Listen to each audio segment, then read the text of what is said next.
O 2023 comezará en Pontevedra co inicio dunha das grandes obras comprometidas na cidade. O 16 de xaneiro arrancará a reforma do vial perimetral da Praza de Barcelos. Está prácticamente acabada a tramitación aquí no Concello. Creo que o último que nos faltaba era aprobar o Plan de Seguridade e Saúde.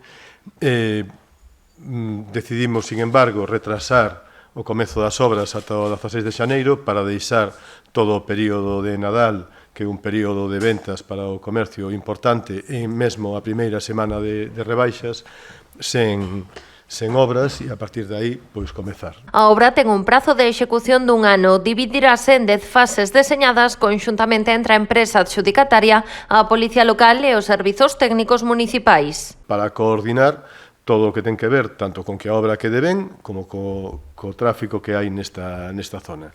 Facémolo por fases, por suposto, para que a afectación aos traballos, dos traballos na vida cotián dos veciños, das veciñas e das empresas que están nesta praza, pois sexa o menor. Os traballos comezarán pola zona máis próxima ao colexio. Esta será a única fase que non afectará ao tráfico. As etapas sucesivas ata chegar á entrada dende a rúa Perfecto Feijóo obrigarán a reordenación da circulación. Que nunca queda a praza cortada, nunca queda sin acceso, incluso en ese momento en que existe o tapón ao final na praza contra Perfecto Feijóo, pódese entrar por outras zonas da praza.